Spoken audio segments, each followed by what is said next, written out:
আসসালামু আলাইকুম ওয়া রাহমাতুল্লাহি ওয়া বারাকাতুহু। দূরের এবং কাছের, দেশের এবং প্রবাসীর যে যেখান থেকে আমাদেরকে দেখছেন, আপনাদের নিকট অত্যন্ত গুরুত্বপূর্ণ একটি আমল নিয়ে আসলাম।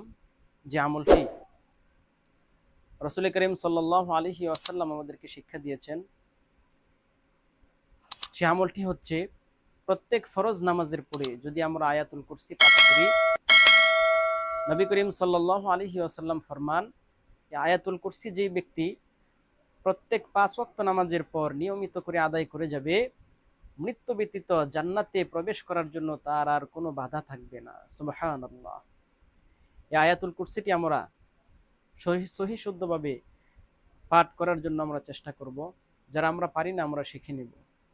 আমি একটু আপনাদেরকে পড়ে শোনাবো।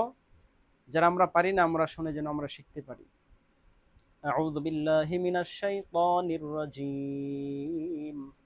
বিসমিল্লাহির রহমানির রহিম।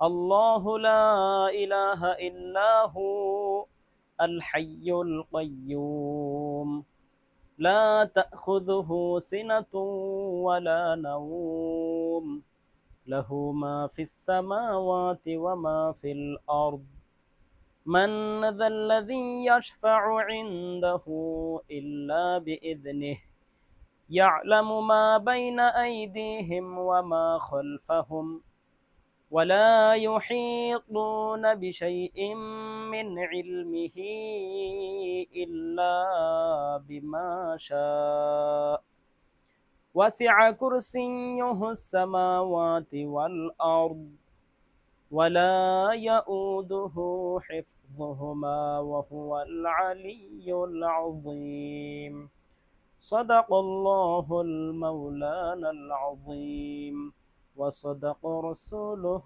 النبي الحبيب الكريم। আলহামদুলিল্লাহ। এই আয়াতুল কুরসি আমরা এভাবে আমরা পাঠ করব। যদি আমরা পাঠ করতে না জানি আমরা শুনবো, শুনে শুনে আমরা শেখার চেষ্টা করব। এই আমলটি যদি আমরা করি, দয়াল নবীজি বলেছেন মৃত্যুর সাথে সাথে আল্লাহ তাআলা আমাদেরকে জান্নাত দান করবেন। সুবহানাল্লাহ। অর্থাৎ জান্নাতে প্রবেশের জন্য আর কোনো বাধা থাকবে না। এই আমলটি আমরা প্রত্যেক 5 ওয়াক্ত নামাজের পরে, ফজর, জোহর, আসর, মাগরিব, এশা, এই 5 ওয়াক্ত নামাজের পরে দৈনন্দিন আমরা যেন 5 বার করে আদায় করতে পারি। আল্লাহ তাআলা আমাদের সকলকে কবুল করুন। সকলে বলি আমিন। ওয়া আখিরি দাওয়ানা আনিল হামদুলিল্লাহি রাব্বিল আলামিন। আসসালামু আলাইকুম ওয়া রাহমাতুল্লাহি ওয়া বারাকাতুহু।